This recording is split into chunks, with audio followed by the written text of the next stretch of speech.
Friends, કેમ છો બધા? માહિર્સ વેજ કિચનમાં તમારું સ્વાગત છે. ફ્રેન્ડ્સ, આજે હું તમારી જોડે શેર કરવા જઈ રહી છું પનીરને પણ ટક્કર મારે એવું સોયાવડી અને દૂધીનું શાક. તો સૌથી પહેલાં મેં એક નાની વાટકી જેટલા સોયા ચંક્સ લીધા છે અને આપણે 5 થી 7 મિનિટ પાણીમાં ઉકાળી લઈશું. હવે આપણી સોયાવડી છે એકદમ સરસ ઉકળી ગઈ છે અને એકદમ સરસ ફૂલાઈ ગઈ છે. તો હવે એને આપણે નિતારી લઈશું.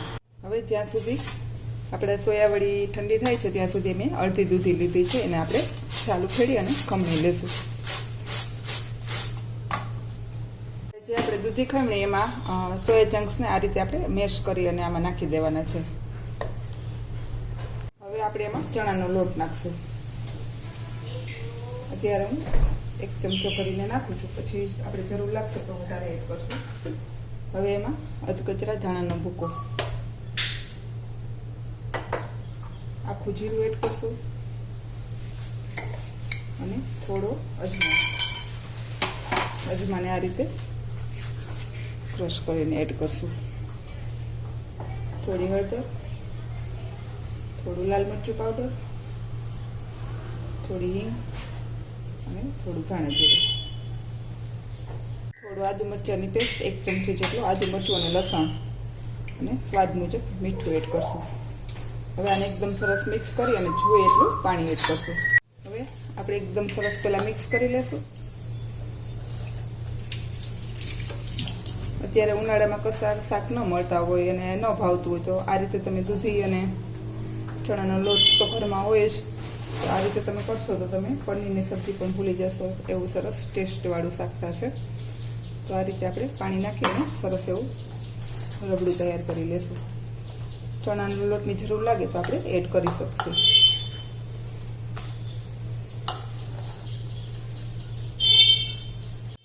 તો હવે આપણે થોડું પાણી એડ કરશું જેથી કરીને આપણું ખીરું છે સરસ ઢીલું થઈ જાય.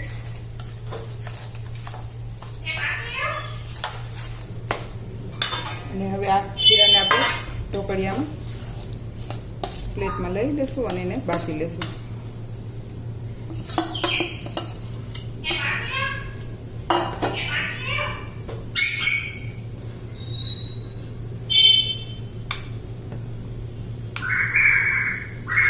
આપણે દૂધીને ખમણેલી લીધી છે એટલે આને આપણે થોડીક વધારે 10 થી 15 મિનિટ સુધી બાફશું, જેથી કરીને દૂધીના પાણીથી ચડી જશે. આપણે બીજું કશું આમાં ઉપયોગ કર્યો નથી, જેથી કરીને સોફ્ટ પણ થશે અને સરસ પાકી જશે. હવે આપણે ઢોકળિયામાં એને 10 થી 15 મિનિટ સુધી પાકવા દેશું. 10 થી 15 મિનિટ થઈ ગઈ છે અને હવે આપણી ઢોકળી છે એકદમ સરસ ચડી ગઈ છે. હવે આપણે એને નીચે ઉતારી લઈશું અને એકદમ એને ઠંડી થવા દેશું. આ રીતે ઠંડુ થઈ જાય પછી એના એકદમ સરસ આપણે ચોરસ એવા ટુકડા કરી લેવા છે અને એકદમ એને ઠંડુ થવા દેવાનું, જેથી કરીને નીચેથી સરસ ઉકળી જાય. અને આ રીતે આપણે ચોરસ કટકા કરી લેવાના છે.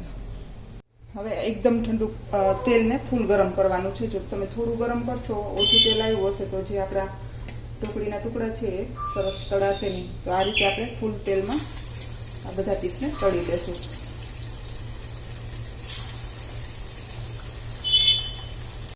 તમે જોઈ શકો છો આપણી ઢોકળી છે એકદમ સરસ આવી ડાર્ક થઈ ગઈ છે. હજી આપણે થોડી એને ડાર્ક કરવાની છે, જેથી કરીને એનું દેખાવ છે એકદમ સરસ આપણે પનીર જેવું જ આવશે.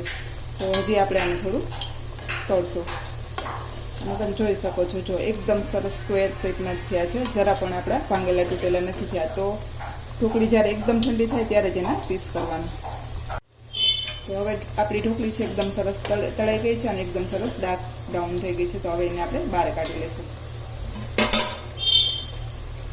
તો હવે આપણી ઢોકળી છે પનીર સ્ટાઇલની એકદમ સરસ તળાઈને રેડી છે. હવે આપણે ગ્રેવી કરશું. માટે મેં 3 થી 4 મોટી ચમચી ભરાય એટલું તેલ લીધું છે અને તેલ ગરમ થાય એટલે આપણે જીરું એડ કરશું.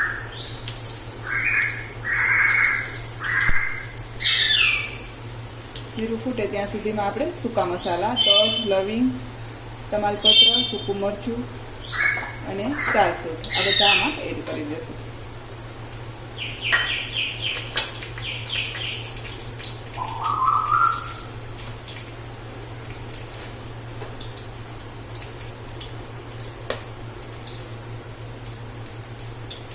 થોડી હિંગ એડ કરશું.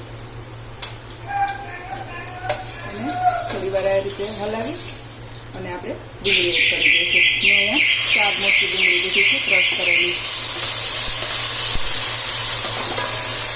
અને ડુંગળીને આપણે એકદમ ડાર્ક બ્રાઉન થવા દેવાની છે.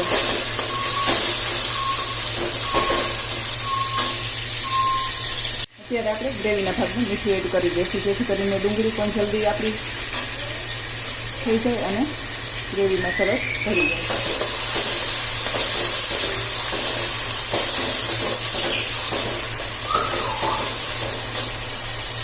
તમે જોઈ શકો છો આપણી ડુંગળી છે એકદમ સરસ બ્રાઉન થઈ ગઈ છે. હવે આપણે આદુ મરચું અને લસણની પેસ્ટ એડ કરીશું અને એને પણ 1 થી 2 મિનિટ સુધી સાંતળી લઈશું. અને થોડી કસૂરી મેથીનો પાવડર,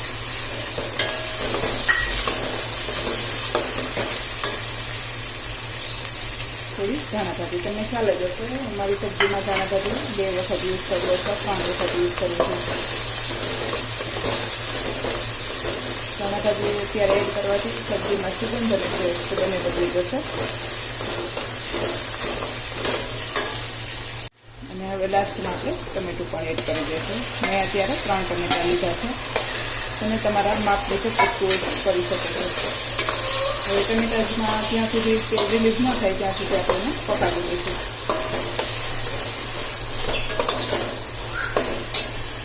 તમે જોઈ શકો છો આપણા ટમેટા પણ એકદમ સરસ સોફ્ટ થઈ ગયા છે અને તેલ છૂટું પડી ગયું છે. હવે આપણે મસાલા એડ કરીશું. મસાલામાં આપણે હળદર, લાલ મરચું પાવડર અને ધાણા જીરું. ધાણા જીરું આપણે 1 ચમચી એડ કરીશું, લાલ મરચું 2 ચમચી અને હળદર 4 ચમચી, અડધી ચમચી જેટલી અને થોડો ગરમ મસાલો.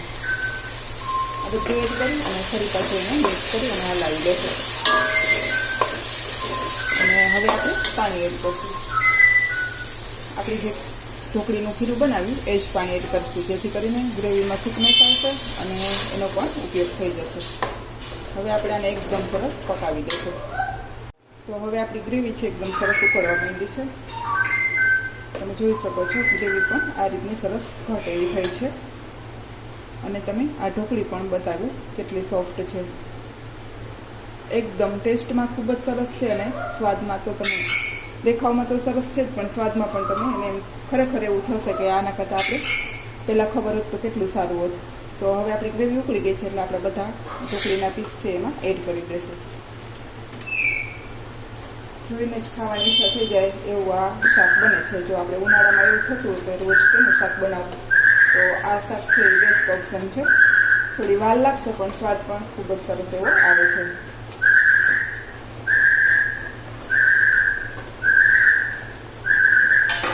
અને હવે આપણે એને થોડી વાર ઉકળવા દઈશું. હવે આપણું સબ્જી છે એકદમ સરસ બનીને રેડી છે. હવે તમે આને રોટલી, પરાઠા, રોટલા જેની હારે ભાવતું હોય એની હારે સર્વ કરી શકો છો. તો હવે આપણે લાસ્ટમાં બંધ કરી અને નીચે ઉતારી લઈશું. લાસ્ટમાં થોડી ધાણા ભાજી એડ કરશું. જો તમને તેલ વધારે પસંદ હોય તો તમે તેલ વધારે ઉપયોગ કરી શકો છો, પણ હું અત્યારે ઉનાળું છે તો થોડું ઓછું ઉપયોગ કરું છું. ફ્રેન્ડ્સ, પનીરને પણ ટક્કર મારે એવી આ ઉનાળામાં ઘરની જ વસ્તુમાંથી બની જતી મારી આ સબ્જી રેડી છે. જો તમને મારી આ રેસીપી પસંદ આવે તો લાઈક કરજો, શેર કરજો અને સબસ્ક્રાઈબ કરવાનું ભૂલતા નહીં. અને ચોક્કસથી એક વખત આ રેસીપી બનાવવાની ટ્રાય કરજો. Thank you. બાય.